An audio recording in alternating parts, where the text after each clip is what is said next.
Welcome friends. পশ্চিমবঙ্গের চতুর্থ দফার ভোট যেটি 29শে এপ্রিল 2019 অনুষ্ঠিত হবে এবং সেদিন মোট 8টি লোকসভা কেন্দ্রের নির্বাচন রয়েছে। তো সেই 8টি লোকসভা কেন্দ্রের জন্য ফর্ম 7-এ অর্থাৎ লিস্ট অফ কন্টেস্টিং ক্যান্ডিডেট আজকে পাবলিশড হয়েছে। তো প্রথমে আমি যেটা দেখাচ্ছি এটা হচ্ছে 10 বহরমপুর লোকসভা কেন্দ্রের।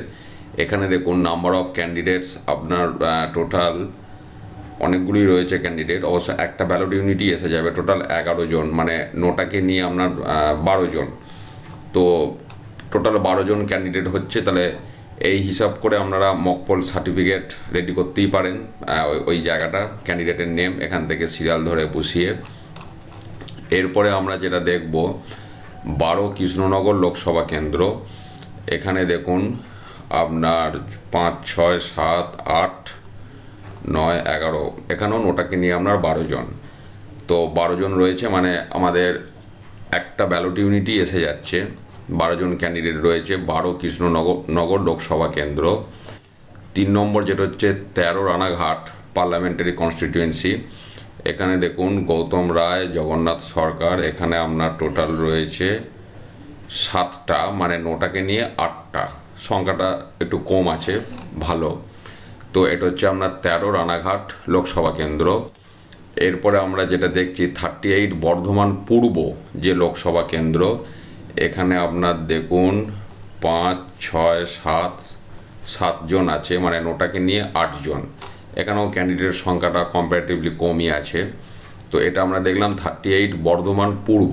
এবার 39 বর্ধমান দুর্গাপুর যে লোকসভা কেন্দ্র, এখানেও সংখ্যাটা যথেষ্টই কম আছে। এখানে আপনার 6 জন, আর তাহলে নোটাকে নিয়ে হচ্ছে 7 জন।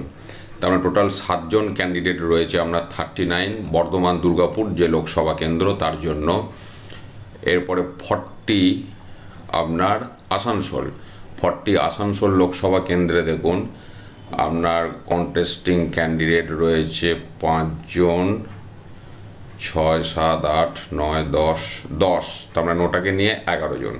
তাহলে টোটাল 11 জন কন্টেস্টিং ক্যান্ডিডেট রয়েছে আপনার 40 আসানসোল পার্লামেন্টারি কনস্টিটিউয়েন্সি, মানে লোকসভা কেন্দ্রে। এবার 41 বোলপুর লোকসভা কেন্দ্র। এখানে আপনার রয়েছে দেখুন 5 জন, 6 জন, 7 জন, 8 জন নেই কেউ। তার মানে 7 জন, আর নোটাকে নিয়ে ধরলে আপনার 8 জন। তাহলে এখানে টোটাল আপনার 8 জন কন্টেস্টিং ক্যান্ডিডেট রয়েছে ফ্রম 41 বোলপুর পার্লামেন্টারি কনস্টিটিউয়েন্সি। এবার যদি আমরা আর একটাই রইল বাকি 42 Birbhum.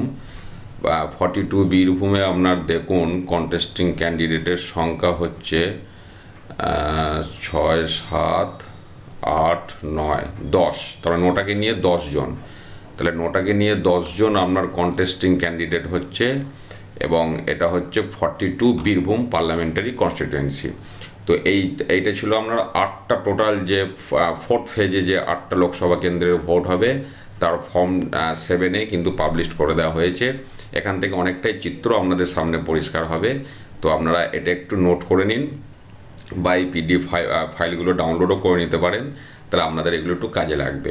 Time to time update আমি দিতে থাকবো। পাশে থাকুন, টাচে থাকুন, ভিডিওগুলি শেয়ার করুন, চ্যানেলটি সাবস্ক্রাইব করে নোটিফিকেশানটা অন রাখুন। আমি তাহলে ভিডিও আপলোড করলে আপনাদের কাছে অবশ্যই ইনফরমেশন চলে যাবে। ধন্যবাদ।